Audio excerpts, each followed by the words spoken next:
Assalamu alaikum wa rahmatullahi wa barakatuh. Alhamdulillahi Rabbil Alameen. Assalatu wassalamu ala Rasulihin Nabiyil Kareem. On behalf of Ikhlas Hajj and Umrah, all the staff, it is my pleasure to welcome each and every one of you to this very important Hajj seminar for this year 2019.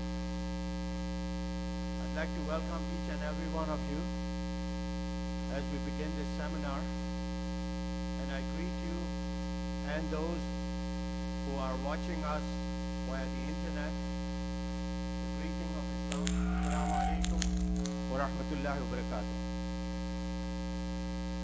As we begin today's session, I'd like to call on Hafiz Abrar Bagya to come onto the stage and recite some verses from the Holy Quran to begin this seminar.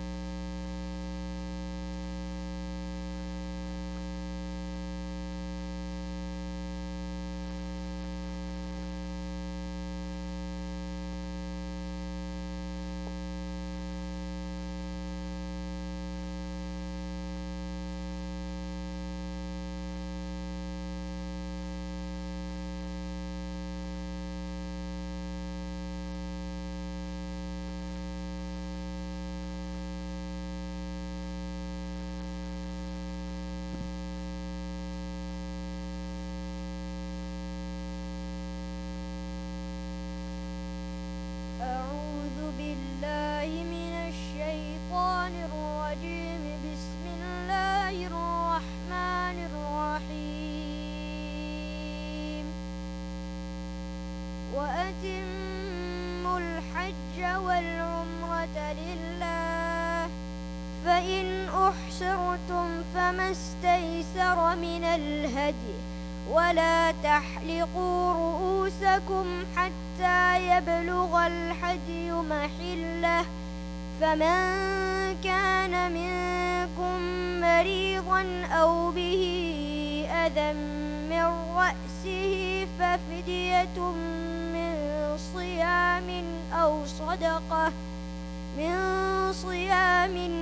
صدقة أو نسك، فإذا أمنتم فمن تمتع بالعمرة إلى الحج فما استيسر من الهدي، فمن لم يجد فصيام 3 أيام في الحج و7 إذا رجعتم، تلك 10 كاملة، ذلك لمن لم يكن أهله حاضر المسجد الحرام، واتقوا الله واعلموا أن الله شديد العقاب. صدق الله العظيم.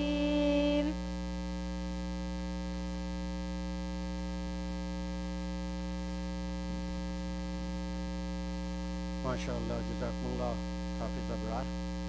Hafiz Abrar is the son of Bilal Bagya, the brother of Shoaib Bagya, who's the leader of this group.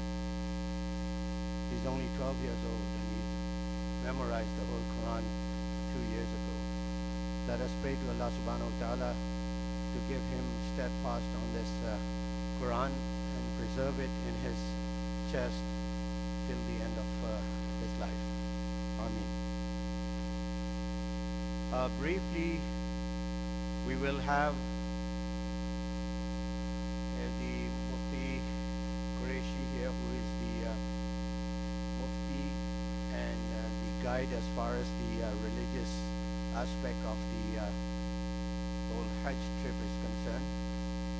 And he will go over the Islamic and religious requirement as far as the completion of this very important Hajj journey. He will give you all the details as to how we should be performing Umrah, how we should be doing the Hajj and all that. please give him full attention. And if you do find that you miss some of the things, please do not worry, because we will have ongoing seminars and ongoing bayanats throughout the journey of Hajj, and he will be available to answer any of your questions.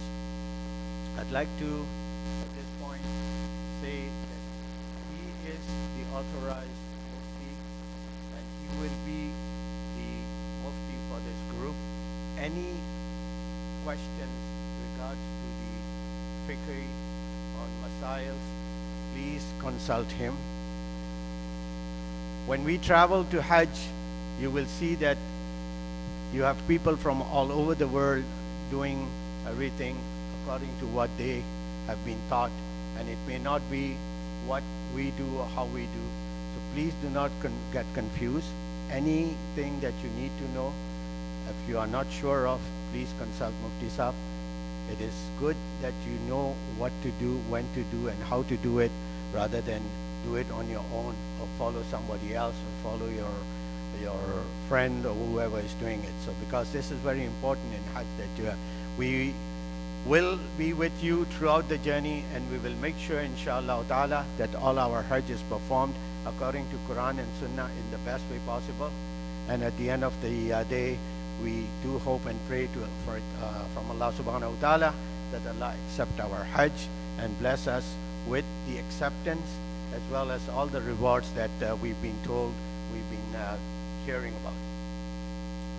So without further ado, I would like to call on Mufti Ibrahim Qureshi, who will go over the program of the Hajj, inshallah ta'ala. You've got pens and paper. If you have any questions in between, please hold it till when we come to the question answers, because we don't want to disturb him and get the flow out, inshallah ta'ala. Jazakumullahu khair.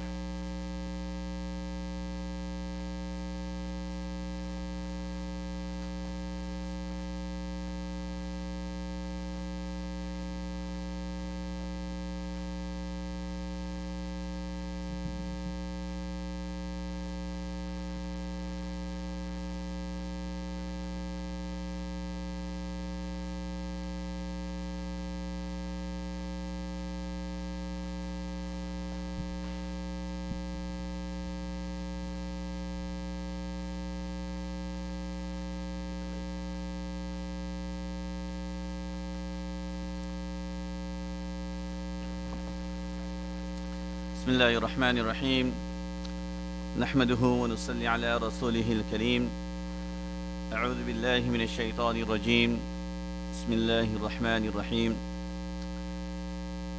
ولله على الناس حج البيت من استطاع إليه سبيلا ومن كفر فإن الله غني عن العالمين وقال تعالى الحج أشهر معلومات فمن فرض فيهن الحج فلا رفث ولا فسوق ولا جدال في الحج وما تفعلوا من خير يعلمه الله وتزودوا فإن خير الزاد التقوى واتقون يا أولي الألباب. Respected honorable brothers, respected sisters, first and foremost, we begin by our glory and praise to Almighty Allah subhanahu wa ta'ala for giving all of us an opportunity to prepare for the journey, a very spiritual journey, it's a lifetime journey that me and you, inshallah, will be embarking on. And this requires preparation, and this is why we are here today. Just before I continue with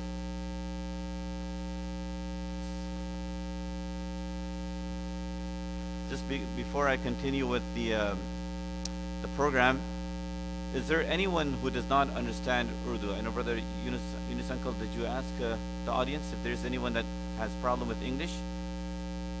Do you want to just clarify that, or should we just?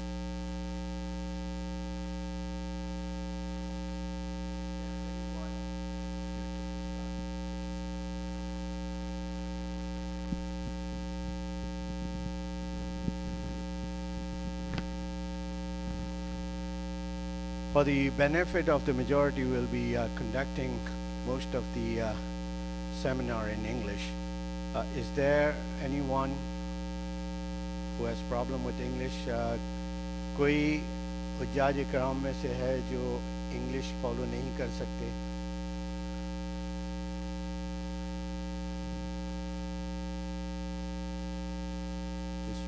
the back, and there's a lady at the back, I think.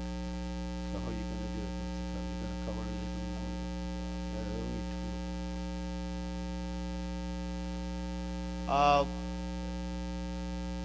Those who don't understand English, is that Urdu is okay? Urdu में अगर बता दिया जाए तो उनको is there anybody who has problem with English or a problem with Urdu? No, lots of people. No, okay, inshallah, we'll Mufti Sahib will try and cover it.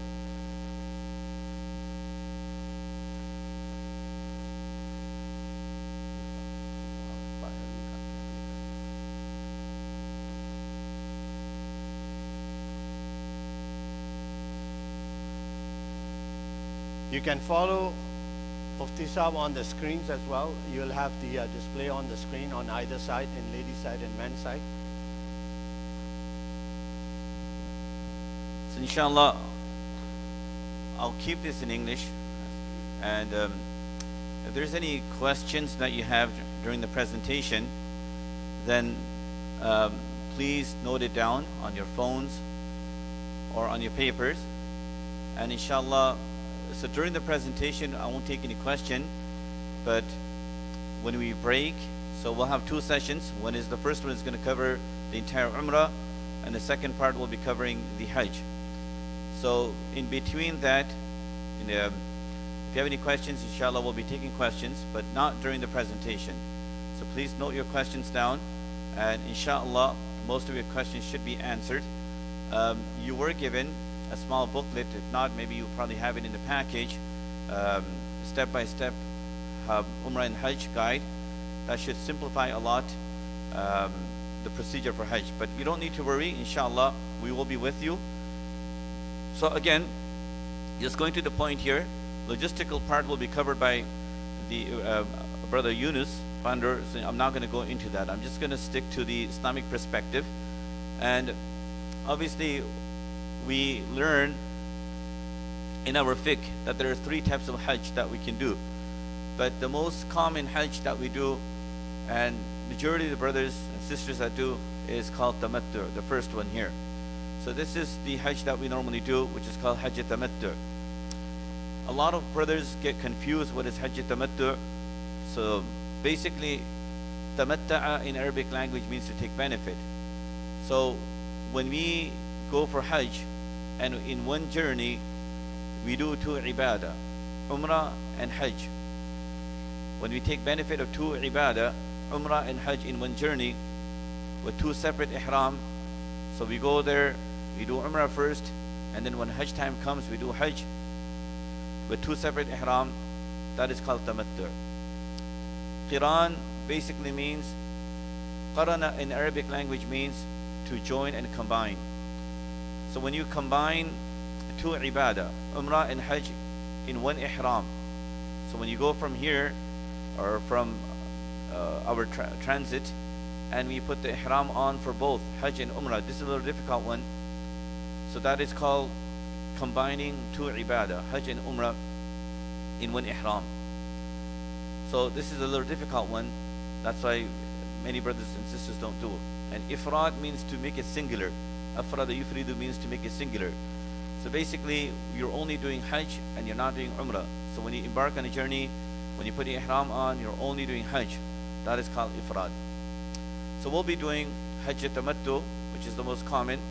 And inshallah, the entire presentation will be based upon Hajj Tamattu. So before departing from home, obviously when we go here, logistically it will be mentioned, but nowadays making a photocopy, a passport, ticket, all these things here, this is something very important we should be doing. But along with that, what we can do is we can also take pictures and save it on our smartphones, the important documents that we will be carrying and taking with us. Most of us, when we travel, obviously will be on a transit, either it's Frankfurt, Munich, Dubai, whatever it may be. So we need to make sure that we are clean, we have cleansed ourselves, our body properly. So taking a proper shower and cleansing ourselves, this will not be possible in the transit. So we need to make sure that we get this done prior to our departure. Also, obviously, we need to seek Allah subhanahu wa ta'ala's help, perform 2 rakat salat, and thank Allah subhanahu wa ta'ala for giving us this opportunity to start the journey. This is very important. I know most of the brothers and sisters have already made their payment. You're sitting here, and inshallah, every one of us will be in Arafah. But there is no real guarantee for that. It can happen that sometimes there has been cases where people missed their flights and they were not able to make it further. There were cases where people lost their passport at the transit. There was one particular case where one family lost their, in Istanbul airport, they lost their passport and they were going for Hajj and they were not able to continue the journey. That is why, even though we have done whatever we have done, we still rely on the mercy of Allah and help of Allah every minute. And we ask Allah, "Will Allah accept my presence? Will Allah accept my presence and let me be present in the plains of Arafah?" So, inshallah, we will be praying 2 rakat salah, asking Allah and seeking Allah's help to make the journey easy. Meet your family, friends, seek forgiveness from everyone. Obviously, we will be going to Hajj and seeking forgiveness from Allah subhanahu wa ta'ala. However, it is extremely important, very, very important, that we seek forgiveness from all those that are connected to us. It's always there's possibility, knowingly, unknowingly, we may have hurt someone's feelings, or there might be something that we owe to someone. So whatever the case may be, we are going to Arafah, we are going for Hajj, we're going to Baytullah for us to be cleansed and be forgiven. But it does not make sense that we don't seek forgiveness from from the people that we are connected to. So we should definitely do that, and we should start this. If we have not started already, we should be going to different people and seeking forgiveness. And if we owe people, we should offset whatever we have to. Try to pay off debt and outstanding debts. Now, this is one question that people normally ask about debts. Obviously, if it's an immediate debt, settle it. Sometimes what happens is we have mortgages, so we have long-term debt, and obviously that cannot be settled immediately. So ulama, they recommend that what we need to do is we need to make sure we make some kind of provision and some kind of arrangement, so we can be going in a Hajj journey with a mortgage, provided that we have made made a will and made someone executor who will be executing our affairs that we leave behind here. So basically, the bare minimum we should be doing is making some kind of provision to make sure, in the case that we may not come back, someone will execute all our responsibilities that we are leaving behind in Toronto. So once again, it's very, very important that we appoint someone before we go for Hajj journey. In your flight, obviously our flight is direct to Saudi. Not direct, obviously will be through a transit. So again, we will be crossing the boundaries, Miqat. So I just want to explain this Miqat here. These boundaries here were allocated by Prophet sallallahu alaihi wasallam, demarcated these boundaries here. So you can see through this illustration how these 5 boundaries Prophet sallallahu alaihi wasallam, he demarcated. So basically, anyone that intends, now whether it's a Hajj journey, whether it's an Umrah journey, anyone that intends to go directly to Makkah Mukarramah, he cannot go directly to Makkah Mukarramah without coming to the state of Ihram, or he cannot pass his boundaries. He cannot pass his boundaries without coming to the state of Ihram. So it's very important that, so we can see the Jeddah is right here, right at the boundary. So as the aircraft, when they cross and they land in Jeddah, so it's right on the boundary of Miqat. Therefore, it's very important that we come into Ihram way before we touch the boundary. So for this, most of us will be stopping over at a transit, Istanbul airport, Munich, or Frankfurt, whatever it may be. So that is where we will be putting our Ihram on. We don't need to put our Ihram on from Toronto. Rather, we will be putting on Ihram from there. People that go Medina Munawwara, I don't think we have anyone that's going to Medina Munawwara, but that's the longest part here. So they go to Zul Hulayfa, that's Medina Munawwara right there, and from Zul Hulayfa, that's where they put their Ihram on and go to Makkah Mukarramah. So once again, we need to make sure that we come into the state of Ihram before we land in Jeddah. So we will be talking about how to come into the state of Ihram. Coming to the state of Ihram, so basically one thing we need to understand is that Ihram is not just putting on garment, like 2 pieces of cloth or something like that. That is part of putting part of Ihram, but it is not the actual Ihram. So Ihram is basically a state that we come into. So before we come into the state of Ihram, we will do ghusl. Obviously in a transit we won't be able to do ghusl. We should do that here. In a transit, hopefully we'll be able to make wudu, and after making wudu, we will we'll put on this garment here for men only, and inshallah we will show you. You don't need to worry about this. Inshallah we will show you how to put it on. So we will have a practical demonstration how to put especially the bottom piece on. And for sisters, any ordinary clothes, doesn't matter if it's black, dark, doesn't matter. Color does not matter at all. The only thing is, sister, once they come into the state of Ihram, they should keep their face open. So after, what we're going to do is, before we come into the state of Ihram, we apply perfume, but we apply perfume on our body, not our clothes. So not on our garment, rather our clothes. We can put deodorant. We can apply any kind of perfume before we make the niyyah. So just make sure that we don't put it on our clothes, because it will remain. So that it's ulama, they say that you should not be putting it on your clothes. Now, after that, step 4, cover your head, because you're not in the state of Ihram yet. You can still cover your head and pray 2 rakat salat. When you're praying salat, just make sure it's on makruh time, and qul ya ayyuhal kafirun, qul Allahu ahad, or anything that comes to any surah that comes to your mind. You will pray 2 rakat salah, and you'll ask Allah subhanahu wa ta'ala that, wallah, I am making Umrah, make it easy for me and accept it for me. So basically, after praying 2 rakat salah, you will be making niyyah, intention, that you will be doing Umrah. So we are doing Hajj tamattu. So Hajj tamattu, there is no such thing as making a special niyyah for Hajj tamattu. Your Hajj tamattu basically means do Umrah first and then do Hajj after. That's what it means. So there is no special niyyah that I'm doing Hajj tamattu. There's nothing like that. So as we put our Ihram on, we don't need to worry about Hajj. All we need to do is make the niyyah of Umrah. And the niyyah that comes from your heart, if you can say it, inni uridu al-umrata fayassirha li wa taqabbalha minni, all the better. But you don't need to say it. Once you made the niyyah, the second part is obviously to recite talbiyah once. Talbiyah basically means to say labbaik Allahumma labbaik. When you say labbaik Allahumma labbaik, labbaik la sharika lak labbaik, innal hamda wan ni'mata lak wal mulk la sharika lak. When you say this here, now you are in the state of Ihram.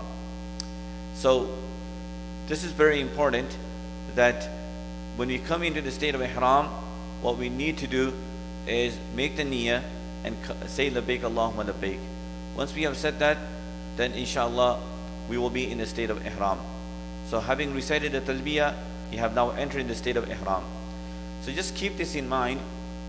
Ihram in Arabic language means to make something forbidden. So ahrama yuhrimu ihraman means to forbid something. It's like when we pray salah, we say takbiratul tahrim. Now takbiratul tahrim, the first takbir that we say is called takbiratul tahrim. So when you say that takbir, you say Allahu Akbar, you make those things which are permissible for you, like eating, drinking, talking and all that, you make that impermissible and forbidden as long as you are praying salah. In a similar way, when you come into the state of Ihram, you put some kind of restriction and you make certain things forbidden upon you as long as you're in the state of Ihram. So perfume, clipping hairs, putting on sewn clothes, etc., etc. So these things are forbidden as long as you're in the state of Ihram. So very important we need to keep in mind that Ihram is a state that we come into. It's not just merely 2 pieces of cloth. Now, when you come into the state of Ihram, some of the restrictions. Nowadays, there is no such thing as hunting, so that is not a question. But definitely, once you're in the state of Ihram, obviously any kind of intimate relationship with your spouse is not permissible while you're in the state of ihram. So any kind of, Allah subhanahu wa ta'ala mentioned, فَلَا رَفَثَ وَلَا فُسُوقَ وَلَا جِدَالَ فِي الْحَجِّ. So once we put the ihram on, then the talk of that nature should not be, we should not be engaging in that type of talk as well. The intimacy, etc. Sometimes you may be thinking, does that happen? Yes, it does happen. Because sometimes when the spouse, when they have a private room and no one is with them, and sometimes when you have a transit and it's a long transit and you may be in the state of ihram, so these kind of things can happen. So we just need to remind ourselves that we are in the state of ihram and we do not engage in any of those activities. Perfumes, fragrance, and scent. Now, obviously, generally we stay away from that. We don't put perfume on. But there's one problem that most of the Hajjis have every year, and that is scented soap. So every year we do let the Hujjaj know that most of the scent when we go, so for example, we will be in the state of ihram and we will land in Jeddah airport. Now as soon as we go to Jeddah airport, we go to the washroom. Now when you go to the washroom, the soaps there, even though it may be Hajj terminal, brothers get confused. Even though they're Hajj terminal, that doesn't mean that they have facilitated non-scented soap. So most of the washrooms have scented soap in Jeddah airport as well. So try to avoid as possible any kind of scented soap. You go to your hotel, same thing. Generally, brothers go to washroom, and after washroom, you wash your hands with soap. So try to avoid scented soap. So even though you are in your hotel, that doesn't mean the soap in the washroom is non-scented. It will be scented. So that is where most of the people have problem. So in the state of ihram, you're not supposed to be putting on any kind of scented items. Also, toothpaste, when you're brushing as well, same thing. Try to use non-scented. Nowadays you get kits available in Hajj kits, and Hajj kit has lotion. Sometimes you may use Vaseline, or you may use any kind of scented lotion or something like that. Try to stay away from that too, because so nowadays you do get Hajj kits which has lotion without scent and creams without scent. So if you need that, you can use that. You get oil without scent as well. Sewn clothes, as long as you're in the state of ihram, for men only, it's not permissible. Makeup, ornament, surma, henna, all methods of beautification are forbidden. Lying, abusing, swearing, unlawful activities. So again, this is related to our emotions.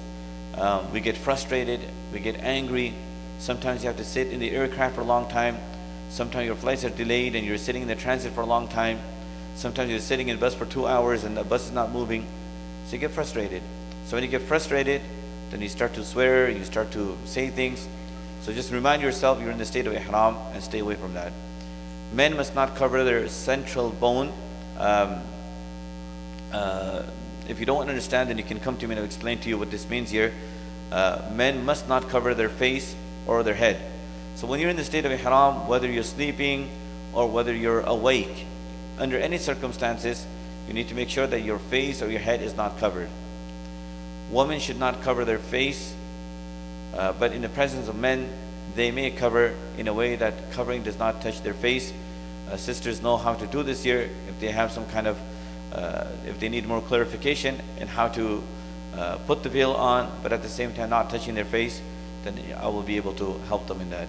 Do not cause harm to any Muslim, be it verbally or physically. Very, very important. We will be embarking on a Hajj journey. We need to make sure that we respect one another and we don't break the hearts of one another. Things permissible in ihram: shadowing under umbrella or other such object. Now you'll be asking this question. There were a group of people who you believed, in fact, وَلَيْسَ الْبِرَّ أَن تَأْتُوا الْبُيُوتَ مِنْ ظُهُورِهَا وَلَكِنَّ الْبِرَّ مَنِ اتَّقَى وَأْتُوا الْبُيُوتَ مِنْ أَبْوَابِهَا. Allah subhanahu wa ta'ala mentions that the piety is not that you go from the backside of your house. Now under the tafsir of this, in the time of ignorance and jahiliyyah, what they used to believe is when you come into the state of ihram, then between you and the sky there should be no barrier. So it's in between the human being and the sky there should be no barrier at all until you are out from the ihram. And those brothers that went for Hajj in the past, they may have seen school buses that were roofless, topless. They didn't have a roof. And that is because there were brothers and sisters that used to believe that there should be no shadow. But again, from the Sunnah perspective, there's nothing wrong in having umbrella or any kind of shadow. So there's nothing wrong with that. You can wear a ring, glasses, a hearing aid, watch, belt. All these things are permissible. If while you are in ihram you want to wash your ihram clothes, this happens.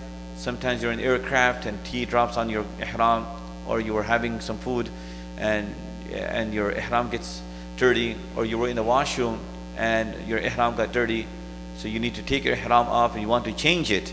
So you want to change the garment, or you want to just wash it off. There's nothing wrong with that. So you need to understand that once you come into the state of ihram, you will not be able to come out from ihram simply by taking the garment off. You will only come out from the ihram once you have done halaq or qasr, when you have trimmed your hair or cut your hair. You can cover yourself, including your feet, with a blanket. If you're sleeping and you're in the state of ihram, some people feel that you can't cover your feet. You can cover your feet with a blanket. You may also use miswak. I highly recommend that you use miswak. That is the most ideal thing to keep our mouth clean. So use miswak as possible, especially when you're in a state of ihram. This is the old picture. Umrah is a sunnah. It's a great sunnah. I'm not going to go into the details of it, but I'm going to mention the first part here. Throughout the entire year, you can make Umrah whenever you want to. The only time you can't make Umrah are the 5 days of Hajj. So from the 9th or 13th. So many times we come home, we come back to Makkah hotel on the 12th, not on the 13th. So when we're back in the hotel on the 12th and we're finished with our Jamarat, then we say, people ask question that, can I start my Umrah? You cannot start your Umrah because you are still because it's still the 13th is still the day of Hajj and people are still in Mina.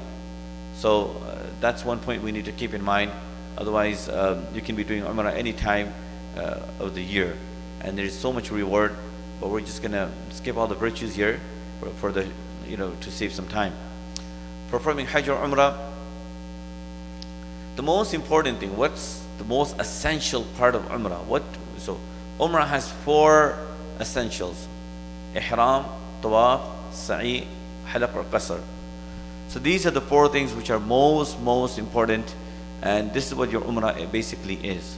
So if you want to do Umrah, the first thing is basically you need to come into the state of Ihram. Number 2, once you have done that, you have to come do Tawaf.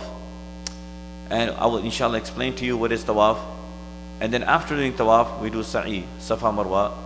So once you've done that, obviously the last thing is to shave your hair or clip your hair, shorten your hair, whatever the case is. So inshallah we'll be going through each one of them, Tawaf, Sa'i and Halaq. I discussed Ihram already. I'll be discussing these 3 in detail. So this is basically what Umrah is. You do these 4 things here, your Umrah is done. Arriving at Saudi Arabia, inshallah Brother Yunus will be explaining in more detail. But when you arrive in Saudi, obviously you will be in the state of Ihram. And just like us, thousands and thousands of brothers and sisters will be arriving at Jeddah airport. So it will be a very busy terminal. Hajj terminal will be very, very busy. So again, expect time and expect just give yourself more time when you arrive at the airport. There's a lot of logistical things that I'm gonna just leave it to Brother Yunus. Just the only thing I'm gonna mention is that make sure when you leave the aircraft and when you come out, it's very, very important that we stay as a group. Very, very important. As soon as we come up from the aircraft, just like us, there will be other groups that will, especially from transit, there will be many other groups that will be in our aircraft. So as soon as the aircraft lands at Jeddah airport, we need to make sure that we are with our group leader and we stay with our group leader from that point on, as soon as we arrive in Jeddah, that point on, it is mandatory for every single brother and sister to stay with the group leader, because if one brother or sister goes missing or goes to the washroom, it becomes very, very difficult to move forward. So if you need to go to washroom, you need to go somewhere, let the group leader know that you're going here, you're going there. Many times it happens as soon as you land at the airport, you have those cleaners that are giving out phone cards and SIM cards, and you just want to get it. You will get that once you come out from the airport, but try to stay with the group and listen to the group leader. Don't just do whatever you want to, because you will cause more and more delay. Again, luggage, when you come to the airport, inshallah, all that will be discussed by Brother Yunus. I'm going to leave that. I'm just going to go directly to the hotel part. So in the state of Ihram, inshallah, as soon as we come to the state of Ihram, we should be saying labbaik Allahumma labbaik, labbaik Allahumma labbaik, labbaik la sharika laka labbaik, innal hamda wal ni'mata laka wal mulk. That should be our dhikr. Now we are connected to Allah subhanahu wa ta'ala, and we should not get distracted by talking too much. We can talk, there's nothing wrong with talking, but let's not engage in talk which is just going to distract us from Allah subhanahu wa ta'ala. So when we ascend, when we descend, when we meet someone, wherever we are, we say labbaik Allahumma labbaik. So generally we should be saying labbaik Allahumma labbaik as much as we can, but when we meet someone, labbaik Allahumma labbaik. When we finish our salah, labbaik Allahumma labbaik. When we are going up the escalator, labbaik Allahumma labbaik. When we are going down the elevator or escalator, labbaik Allahumma labbaik. So these are the occasions we should be saying labbaik Allahumma labbaik, but at least 3 times. But you can always increase, and inshallah, in the bus we go, we'll be saying labbaik Allahumma labbaik all the way to our hotel. Now when you come to our hotel, inshallah, the rooms will be allocated, and we'll go to our rooms. We put our luggage there. Our group leader will tell us exactly when to assemble in the lobby, and inshallah, as a group, we'll be performing Umrah. So we're not going to be doing Umrah on an individual basis, rather we'll be doing it collectively, so that everyone gets proper guidance how to do Umrah properly. So inshallah, once we have settled in our hotel, we come out, we go to Haram Sharif, and when we enter, Bismillah wa salatu wa salamu ala Rasulillah, Allahumma aftah li babu rahmatik, we read this dua, and we enter inside the Haram, and inside the masjid. And our first sight on the Kaaba, we'll be making lots of dua, so we will go as a group, and we will look for a good position, a good place. We will assemble there, and we will be facing the Kaaba and making dua. This is a moment of acceptance, so we should try to make as many duas as we can. Now, there's one point that we need to keep in mind, that at the bottom I wrote here, a woman who is menstruating in Hayz, obviously she cannot perform Umrah or complete it, because she cannot do Tawaf in that state. So she will have to just remain behind until those days are over. Since I am talking about sisters here, just want to bring to your attention, this message is exclusively for sisters, that many sisters make things more complicated by taking birth control pills. So every year we have this problem where the sisters are taking birth control pills, and especially if you start them 1 month or 2 months before, then you may have complications. So when you're traveling with me, and you will come to me and give me your scenario in case Hayz or not, and it will be extremely complicated for me too, because what happens with your birth control pills, it's trying to stop your bleeding, but at the same time, lack of sleep, long journey, fatigue, the climate change, it's going to be very hot, and constant movement. So these are the factors. So when your doctors advise you and they recommend the pills, they're basically telling you according to Canadian standard. But when you're traveling with less sleep, you're constantly moving, and there's a climate change. So there's a lot of changes that's happening to your physical body. Because of that, the sisters, don't see the results as they should be seeing with those birth control pills. So Sharia perspective, I wanted to make this very clear, that don't take the pills, just leave it natural, and inshallah we won't have any problem. And that is actually one of the benefit of this group here, that when we go for when we go to Makkah Mukarramah first and Medina Munawwara, we try our best that regardless of what happens to the sister, we will make sure inshallah they will do their Hajj and their Umrah properly without being in a state of hayd. Only those group that leave early and come back early, they go into a lot of complication, because they need to leave immediately after Hajj. So for them, they need to make cuts, and they get their sisters to do Tawaf in the state of menstruation, and they just leave. But alhamdulillah, this group here, we will not have that problem. And every year, alhamdulillah, we have a very good experience, very good communication with Brother Shu'aib, and we try our best. Even if the sisters have to go all the way to Medina Munawwara in the state of haze and come back, we make full arrangement for them to come back, and alhamdulillah, we try our best to help them to do their Hajj and Umrah properly. So once again, the message is very simple. You don't need to, Sharia does not recommend you should be taking birth control pill, and I also don't recommend it. It's much easier for me to solve the matter and try to figure the dates out and timing out when it's terminated and when it's not terminated, when it's normal. So again, after seeing the Kaaba, now we're going to start our Tawaf. So let me just before we begin the Tawaf here, let's just identify ourselves with the Kaaba. So basically, this is the Kaaba here. This is the door here. Oops. And there used to be a black line before, but there's no black line anymore.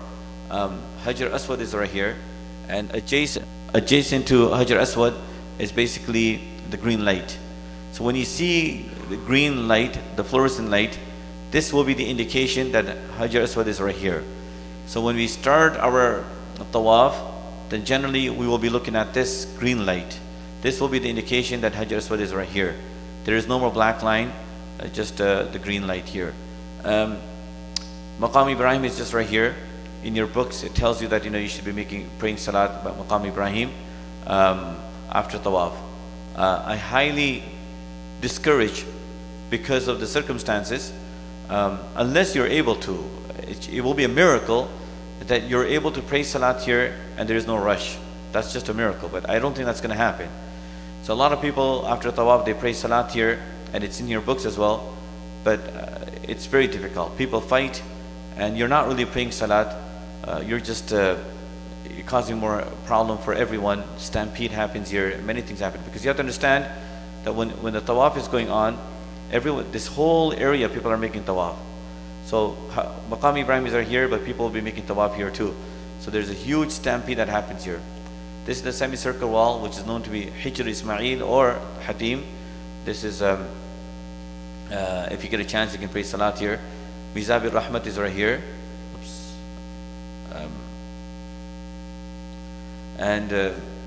Basically, this is more important. This corner here is Rukn Yamani, and this is Hajar Aswad. So these two, you need to understand. So the significance for Rukn Yamani and Hajar Aswad are a lot more, because when the Quraysh, when they built the Kaaba, you have to understand the Kaaba. So this part was not there. Ibrahim alayhi salatu wasalam, when he built the Kaaba, so this semicircle wall was not there. So you have to understand the real foundation was all the way up to here. Okay, but when they broke it down and they rebuilt the Kaaba, they didn't have sufficient fund to extend up to here. So that's why they put this wall here. So this section here is still on the foundation of Ibrahim alayhi salatu wasalam. That is why Rukn Yamani, and this is Rukn Yamani, and this is where Hajar Aswad is. So basically, Hajar Aswad. What is Hajar Aswad? So Hajar Aswad basically, it's called black rock. Basically, that's what black stone. But what happened was, this black stone was stolen. Qaramita, a group of people, they stole this, and it was broken into pieces. So there's about 7 to 8 pieces or a bit more. They're not too big, but they're all stuck here. So I know it's very difficult to get a very close look of Hajar Aswad, but don't think that this entire thing is Hajar Aswad, this whole thing here. It looks all black here, but it's small stones here that are glued very nicely here. So those are basically black stone or Hajar Aswad. And inshallah, it is a bit difficult in Hajj season to get a good look at and get a good kiss at Hajar Aswad, but this is what Hajar Aswad is. Ulama, they say that Hajar Aswad came from Jannah and it was white like milk, but through the sins it turned black. There's many different views on that, but this is what Hajar Aswad is. Now Tawaf. Make your Tawaf, make your way to Hajar Aswad corner. As you walk towards it, keep reciting Talbiyah and Durood Sharif. At this point, men only should observe Istiba. What is Istiba? This is what Istiba is. So just before you begin your Tawaf, this is what you're going to be doing here. And this is only for men here. Expose your right shoulder, and this is going to be Istiba here. So this is exactly what you're going to be doing. Just before you are in line with Hajar Aswad, you will read Allahumma inni uridu. Now this is Arabic words here. Simply making niyat in your mind is sufficient that wallah, I'm doing this tawaf for Umrah. That's all. You make that niyat and you do istilam. So how do you begin tawaf? You begin tawaf by niyat and istilam. Just before we begin the tawaf, this slide here explains to us that there are many different types of tawaf. Now to understand this, you're praying salat. Now salat is just normal 2 rakat salat or 4 rakat salat. But based on your intention, salat could be salatul hajj, salat could be salatul istikhara, salat could be salatul tawbah, it could be isha salat, fajr salat, but they're all the same. You pray in the same way. So tawaf, the method is the same, but based on your niyyah and intention, they can be different tawaf. So one tawaf is tawaf al-umrah. Hajj has multiple tawaf, tawaf al-qudum. Tawaf al-qudum is a little difficult to understand, but we don't normally do tawaf al-qudum in Hajj tamattu, so I'm not going to explain that. Tawaf is ziyarah, ifada. This is the first tawaf. Some people call it tawaf ziyarah, and some people call it tawaf al-ifada. But they both mean the same, and this is only done after the 10th of Dhul Hijjah. Tawaf al-wida, a farewell tawaf. Once you leave Makkah Mukarramah, you do tawaf al-wida. Now, a lot of brothers and sisters call me and tell me that I'm gone for Umrah. Do we do Tawaf al-Wida? There is no such thing as Tawaf al-Wida when you go for Umrah. There is only Tawaf al-Wida and farewell Tawaf when you go for Hajj, not for Umrah. Nafal Tawaf, voluntary Tawaf, just like how we pray Salah, you make Tawaf as many as you can, and that is obviously, especially us, when we go there and we're so close to Haram, we will be making Tawaf as many which are Nafal Tawaf. So, Tawaf. When you're doing Tawaf, prohibition. You do not touch the black stone for your Tawaf to be accepted. You don't need to touch it. In fact, it's very difficult to go there. If you're able to touch it, you touch it, but it's just too difficult when you're making Tawaf, and especially when you're in the state of Ihram. You don't need to kiss Rukni Yamani. You're just going to touch it. And if it's not possible, most likely it's not possible to touch it either. It is not necessary to follow the du'as.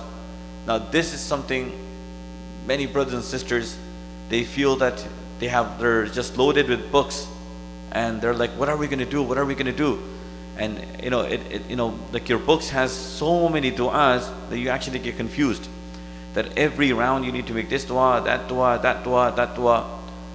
Whatever du'a comes from your heart, read those du'as. You don't need to pinpoint that first round this, second round that. Any du'a that comes to your mind, you read that. There is no specific du'as. The only du'a that we find in hadith is Rabbana atina fi dunya hasana. Otherwise, there is no real du'a. You can be making any du'a that comes from your heart. Make personal, private du'as, whatever comes from your heart. Do not touch the walls of the Kaaba during the tawaf. You should not even go close to the Kaaba, because the more closer you get, it gets difficult, and it's very uncomfortable, especially when you're in the state of Ihram. But when you touch the Kaaba, Kaaba is full of itr and perfume. So the chances are that your hand is going to be full of itr and perfume. That is why you should try to avoid touching the Kaaba, especially when you're making tawaf.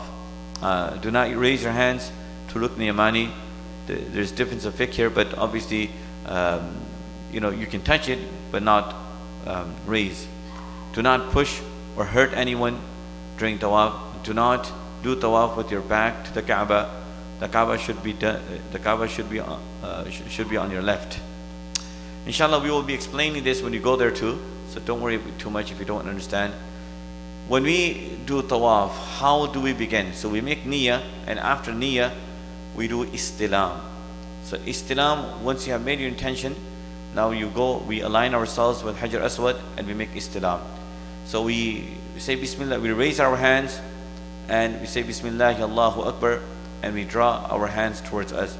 So istilam, the first part of istilam is basically to kiss the Hajar Aswad. If that is not possible, we touch Hajar Aswad.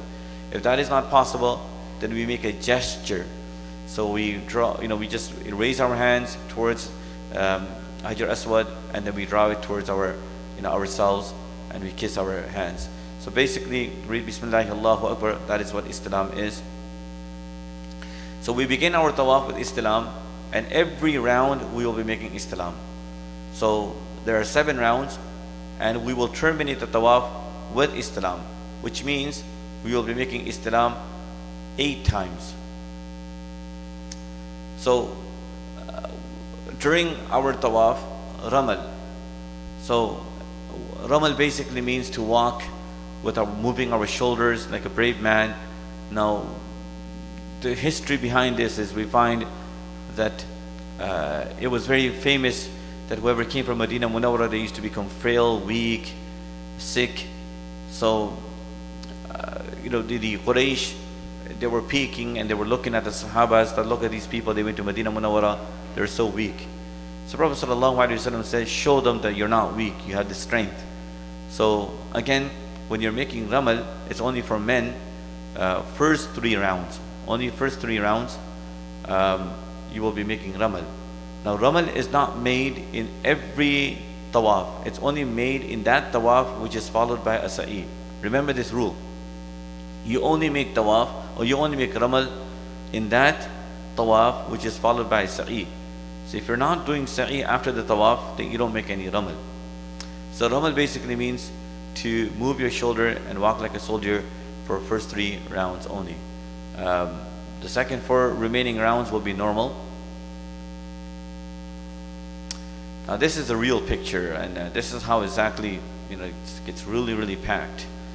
Now, so basically this is what we are. Let's just look at this here. This is how the diagram is, and we begin our tawaf from Hajar Aswad, and this is how the first round will be istiba and ramal.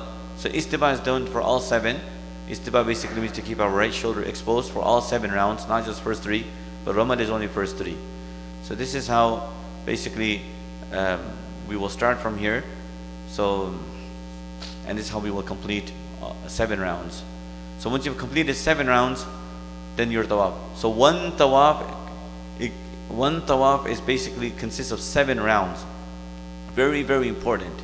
The one tawaf means 7 rounds. I know a brother in the past, they were confused. One brother came to me and he said, I did 7 tawaf today. And I'm like, how did you do that? He said, I went around 7 times. But that's only 1 tawaf, not 7 tawaf. Alright.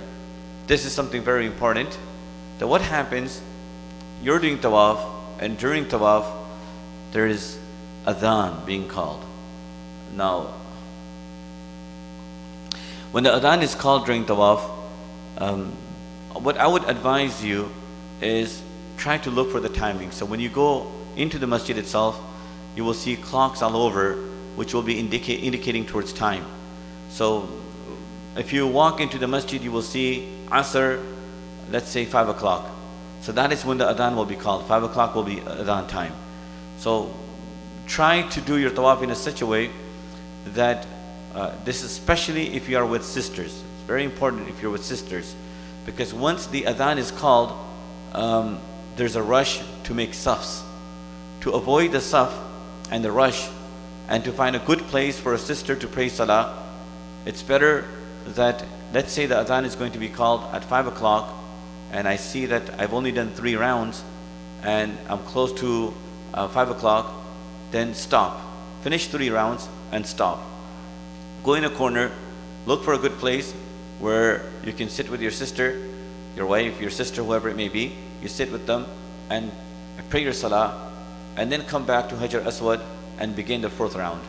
So this is the most ideal situation, because what normally happens is when they're making saf, and sisters need to know this masala, that when you are doing tawaf and when the salat begins, remember, keep this in mind, that when salat begins, at that time many brothers will push you around, because women cannot be directly in front of a man when you're praying salah.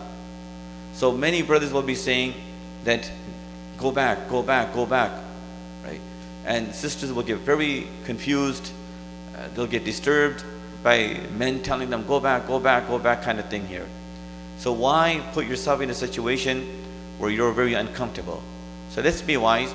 And the most wise thing is that when the adhan is about to be called, then if you have done 3 rounds, stop, or finish out the 3rd round, 4th round, whichever round you're on, just finish that round off, go on the side, look for a good place. Once the salat is finished, go back to Hajar Aswad and begin whichever round you left off on. So if you left out, if you did 4, then begin your 5th round. So that is a better way to do tawaf.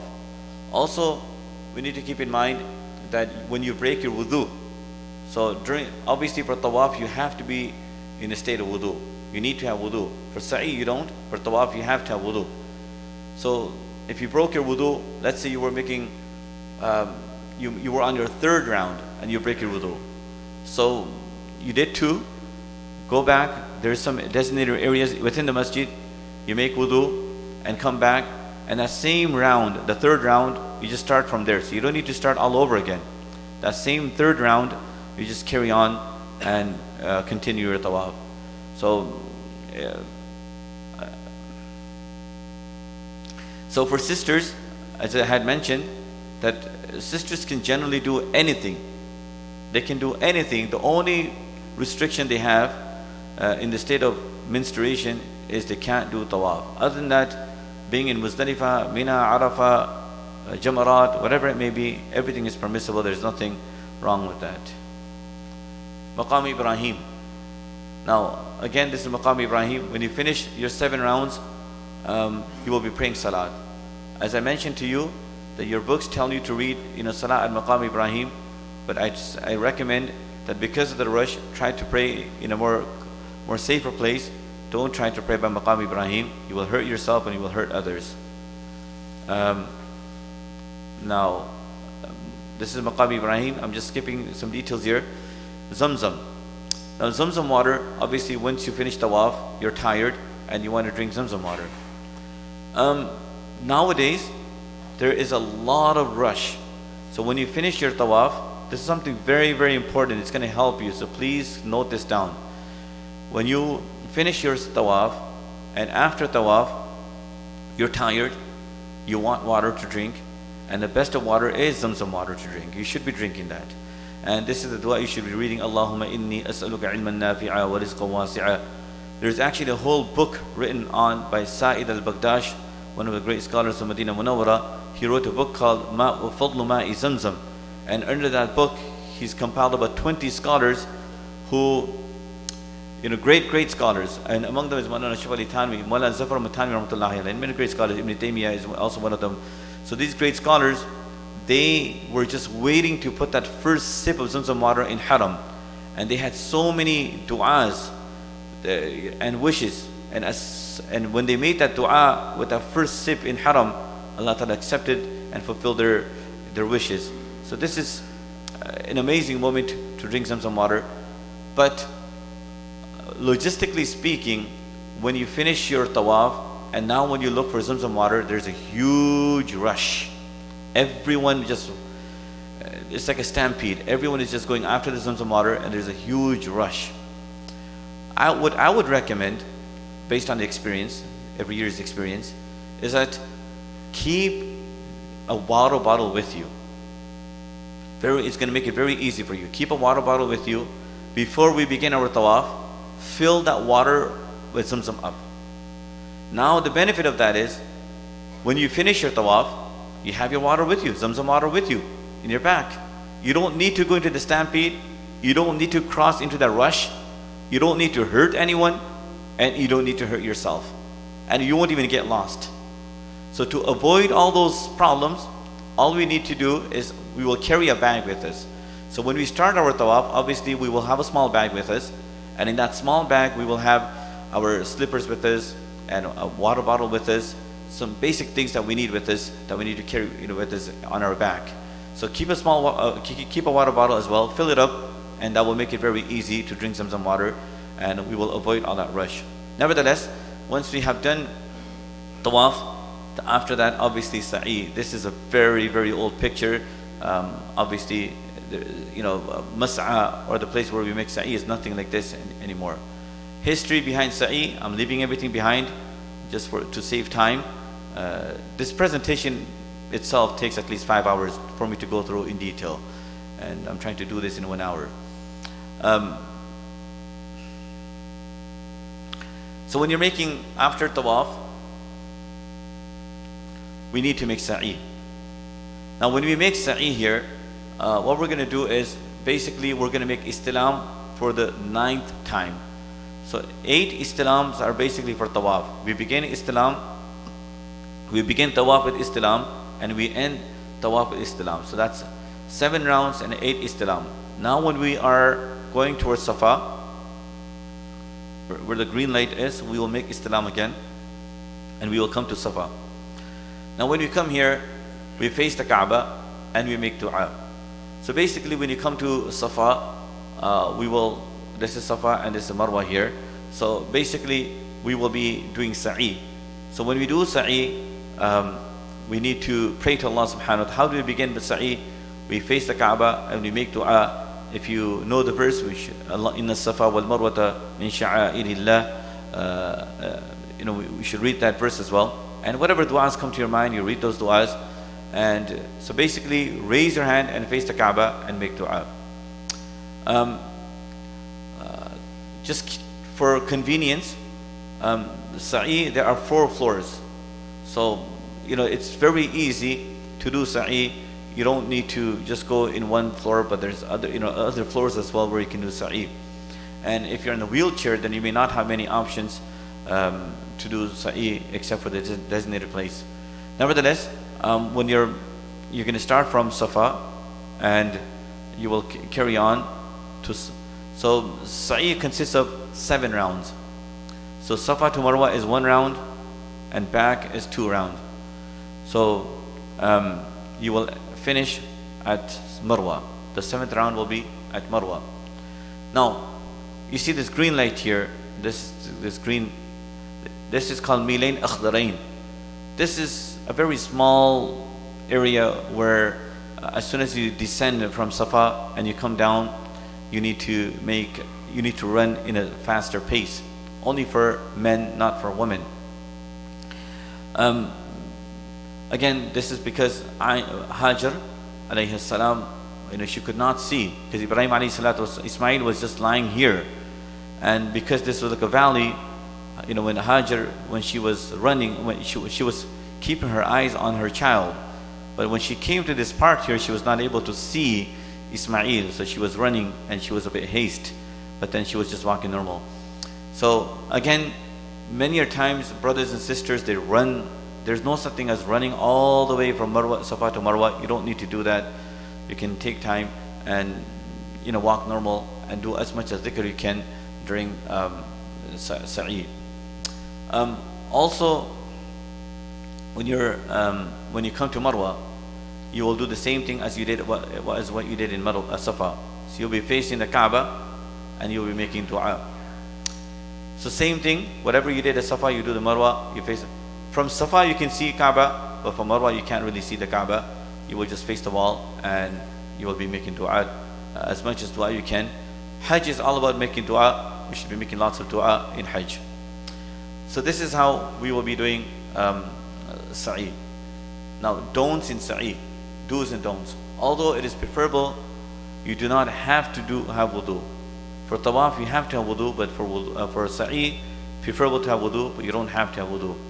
You do not have to climb the top of the Safa. Some areas you can climb, but you don't have to climb that. You can take a break after your tawaf. You don't have to start immediately. You're tired, you can take a break. You do not jog the whole way.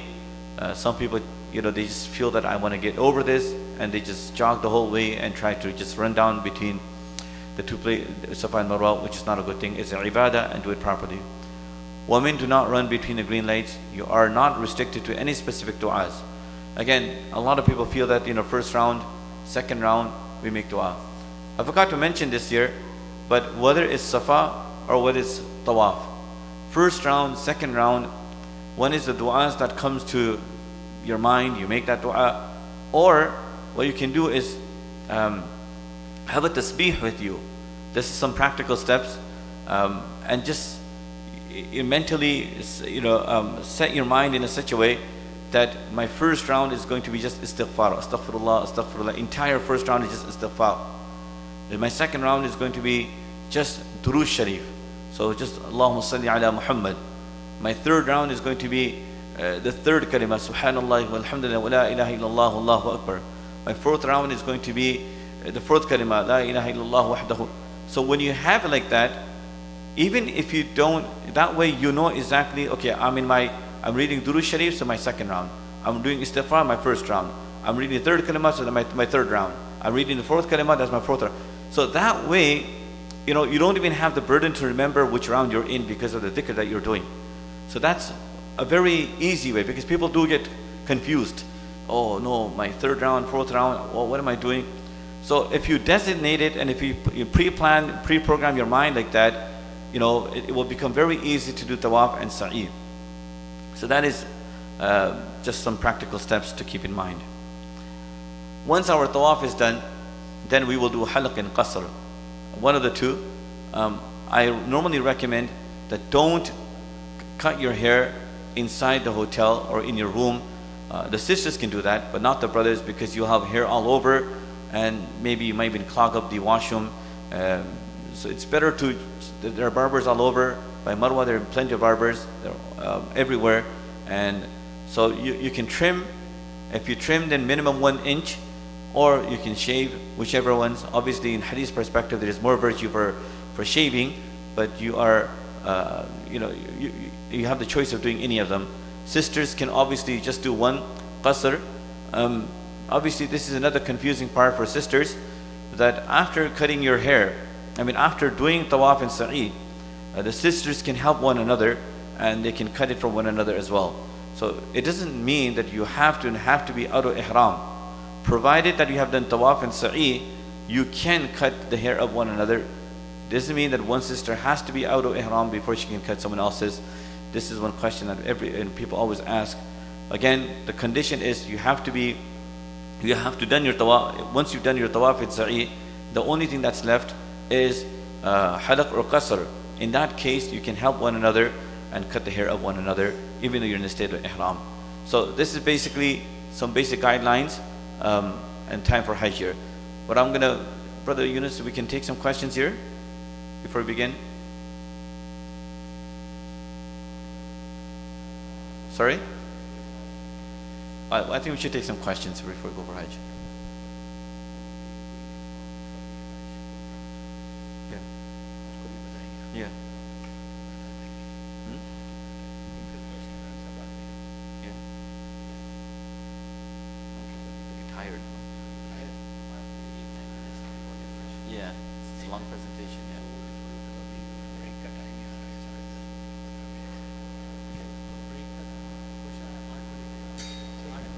Okay. So if you have questions, we'll be taking some questions here. I don't know how you want to do the questions. Maybe you can just stand up. Oh, there's a mic. I think, do you have a mic? Okay. So there's one mic in the sisters and one mic in the brothers, and we can take questions like that. So just feel free to ask if you have any. So just don't ask me questions about Hajj yet, because we haven't done the Hajj presentation. So anything related to Umrah and the presentation, if you have any questions, feel free to ask.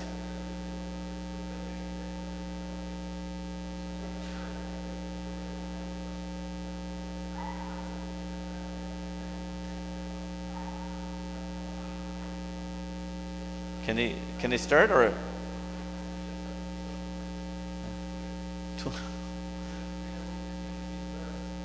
I know that's what I was thinking, yeah. Just be loud. Yeah, I'll repeat the question. You go ahead. Hello, mic Oh, check. okay.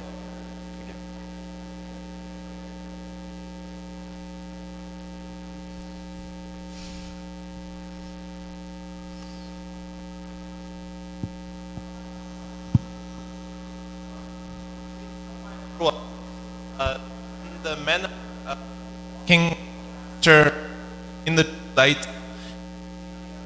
Sisters are with in term because the sisters will be behind. You know what? Just take the mic on. I can't understand. Just go ahead. Yeah.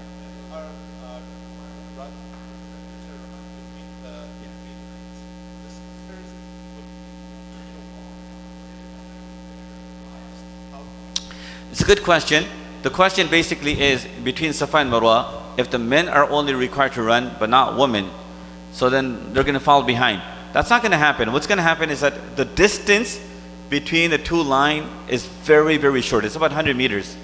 So you're not going to go so behind. It's just going to be maybe just a little bit you're going to go ahead, but then you will be able to catch up to them. And then as soon as you pass that green light, you will wait, obviously. You're not going to, run all the way. You're going to wait for them. So it's a very short distance. And if you are ahead, you will wait till they come. Any other questions? Yes.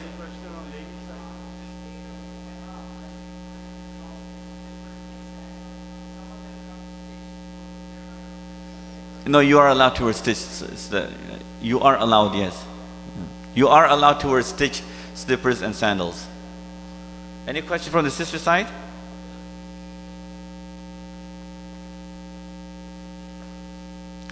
Okay, I know this program has been dominated by English language. अगर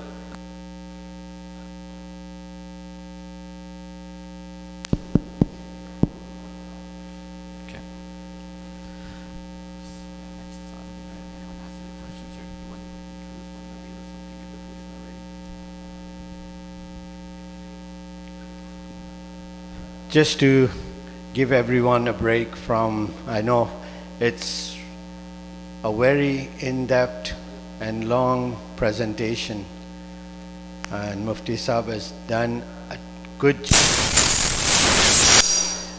Mufti Sahib has done a good job to try and minimize the time. Please do not be concerned if you did not digest anything, because we will be with you all the way, inshallah, and we will make sure that whatever process we are doing, you are fully aware and we do it properly, inshallah ta'ala. At this time, we'll be having a break soon, inshallah. Before we go on for the break, I'd like to introduce our group leaders who will be traveling with you. My name is Yunus Pandur. I will be, inshallah, with you throughout the journey from here back to the airport in Medina. Those who are traveling with me on the group, inshallah, I will be with you and I'll be assisting you as much as possible. But likewise, all the other group leaders who will be with you in different groups, they will be, inshallah, guiding you and helping you to the best of their ability. On my immediate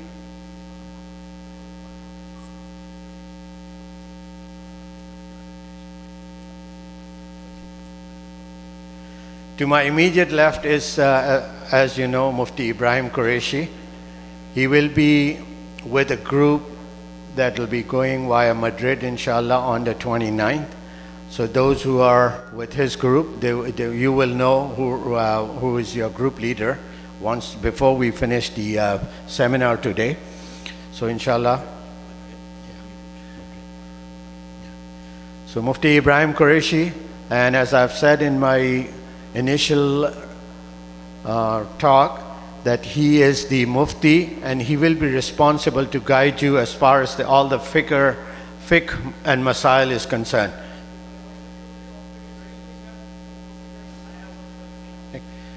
Please, and immediately after him is Maulana Nabil.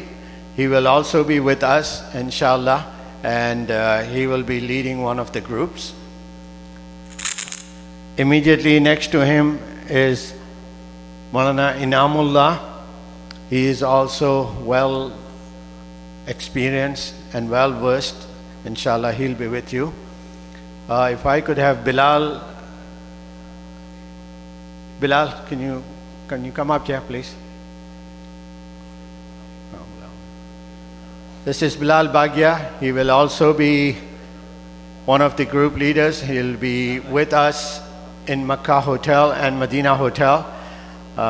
He will help you in all the necessities as far as the hotel and all the things are concerned. And then last but not least, I have Brother Shoaib Bagia. Shoaib bhai.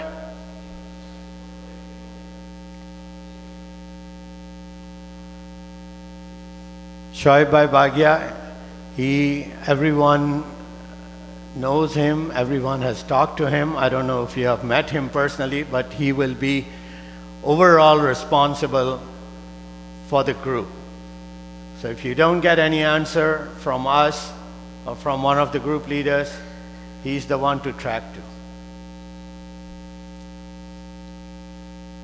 Somebody had a question. Yes.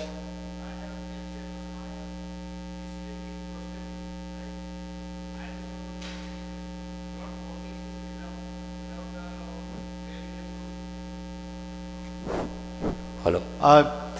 For specific questions that relates to you, as far as the fiqh and masail is concerned, please see Mufti Sahib after on the side. Okay. Yes. Jazakallah. Sir, just two questions. First question, will you be sharing the slides we are showing today? And the second is back to the 2 rakah on Maqam. You can offer it here, or does it have to be by proximity? As far as the slide is concerned, I think it's going to be on the website. Entire presentation is on the website, so you will be able to access it. And the second question is the 2 rakat salat that you offer after tawaf. Anytime you make tawaf, you have to pray 2 rakat salat. Now those 2 rakat salat could be offered anywhere, even your own hotel. It can be offered anywhere. It doesn't have to be in a designated area in Haram. It can be anywhere. But what I was saying was that Maqam Ibrahim is a place where there's a lot of stampede and rush. So try to avoid that immediate area where you will get hurt. But you can pray anywhere you want.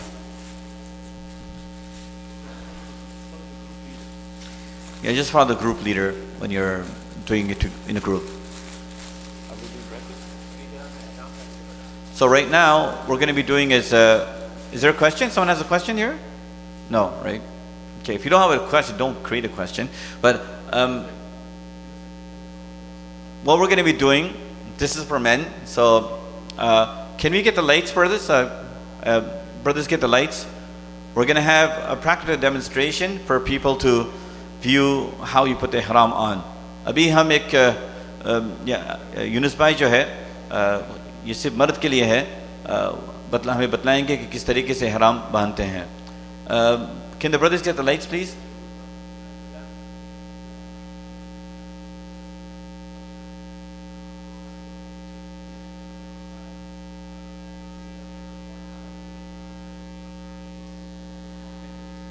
The main part is just the bottom part. The top one is not that difficult. Just so, mashallah, brother Yunus, mashallah, he has good experience, and mashallah, for years and years he's been going in Hajj.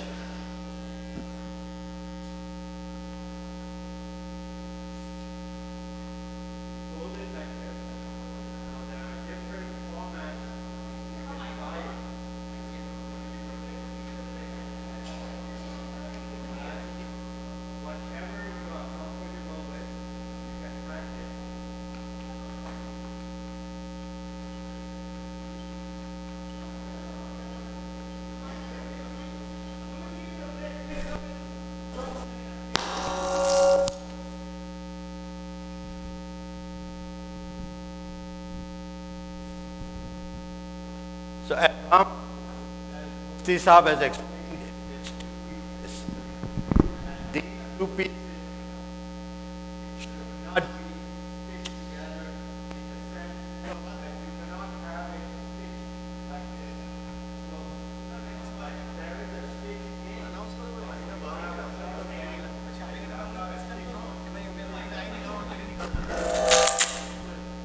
Once again, the brothers are outside, and the sisters, please come inside. We will give you time for breakfast and tea, but we don't want you to miss all the information that we're giving here, because if you miss this here, then you have a lot of questions. We want to eliminate as many questions as possible. So all the brothers outside, please come back inside.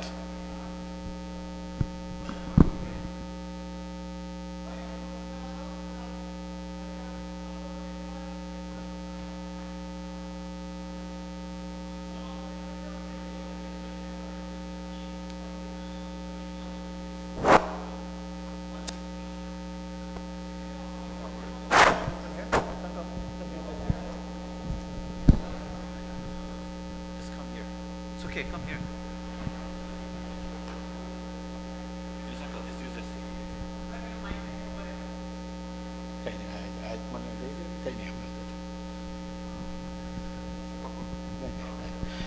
Sorry, inshallah, we'll not have any more disturbance, inshallah ta'ala. So as Mufti Sahib has explained, Ihram consists of two pieces. And it is said that you cannot have stitched together. Stitched in the sense that it should not be stitched closed. As long as it's open, you can stitch two pieces together to make it a longer one if you need to be, but it should not be closed.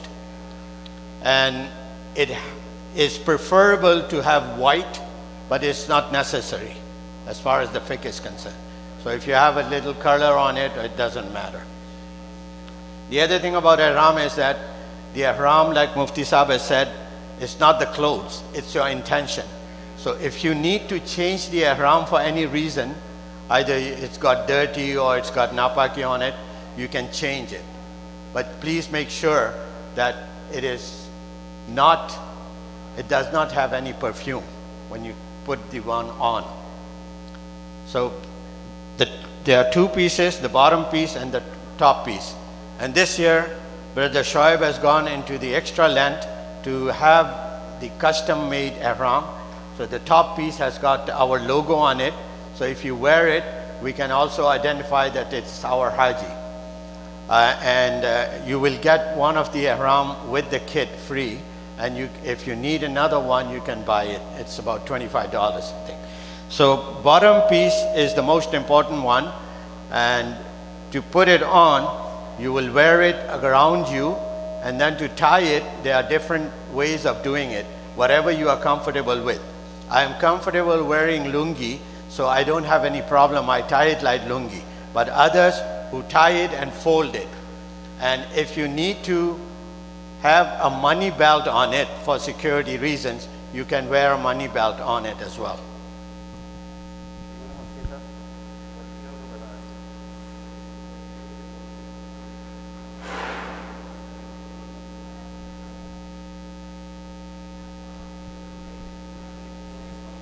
This is how you hold it. Folded one, folded the other, you tie it, and to me, it doesn't come out no matter what happens. I'm very comfortable with it. If you have a little short, then you should make sure that if there is windy, you just hold a little like this here so that it doesn't get opened. One more time? I'm sure. One fold, second fold, and in. And I don't need any belt to hold it. It's fast and secure. This is the last time. The next time there will be a charge. Logo to upar se. Upar se. हाँ.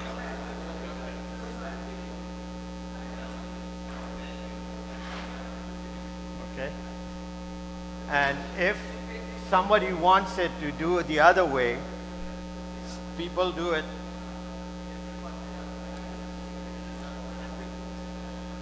And then fold it and put a belt on it. Yes.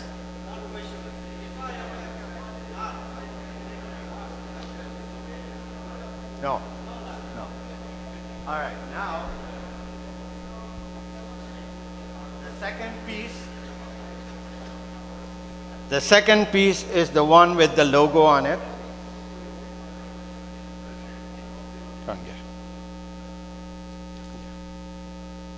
Yeah, it's got a logo on it. So this is the one that goes on top. And this, you will wear it.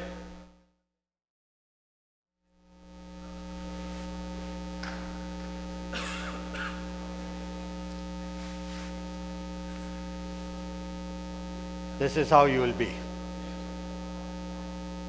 And as Mufti Saab has explained, when you're doing your first tawaf with the ihram, and any time you are doing tawaf wearing an ihram, and where you will be doing sa'i, you have to do two additional things, istiba and ramal.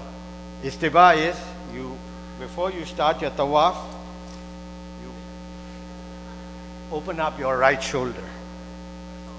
And this will be opened for the whole of tawaf. But after your tawaf, when you are going to pray the 2 rakats, then you will close your shoulder back. ठीक है?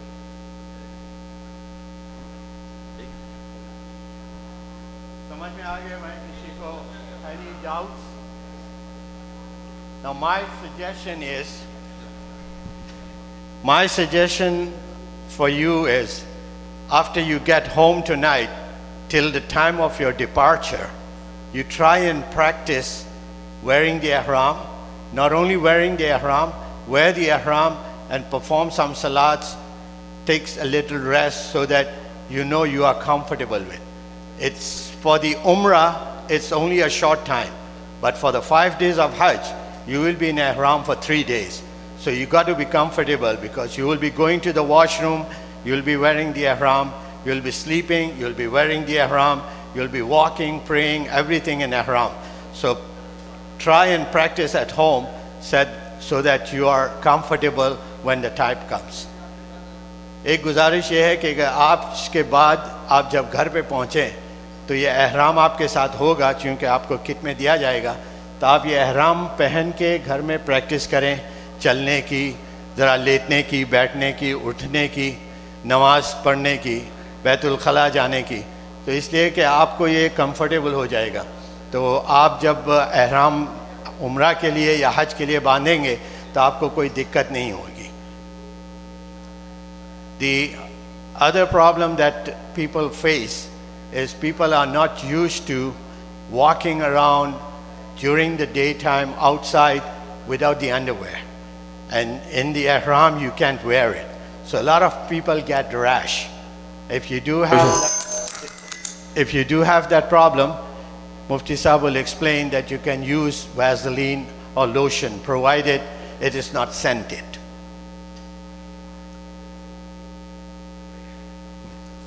Yeah. So, Hello. yes, there's Hello. second one. Okay. Okay. You know, inshallah, we'll have more thing here. We want to take a break as well, but once more. Javed, is that the same question you had, or what?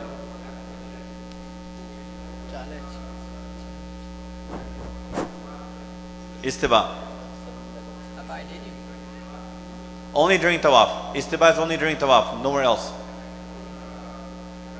Challenge. Can you use safety pins for ihram? Better not to, but you can.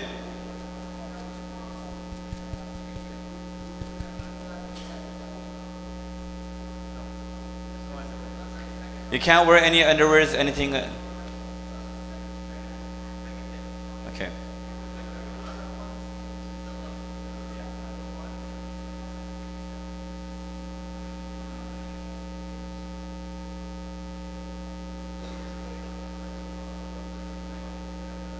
Okay, so inshallah now we'll be taking about 15-minute break.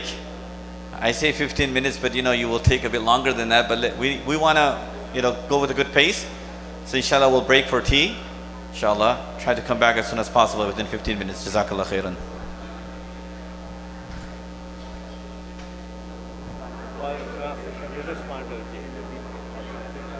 आपको आखिर में 2-5 minute देंगे अगर आपको कुछ कहना नहीं आप बता दीजिए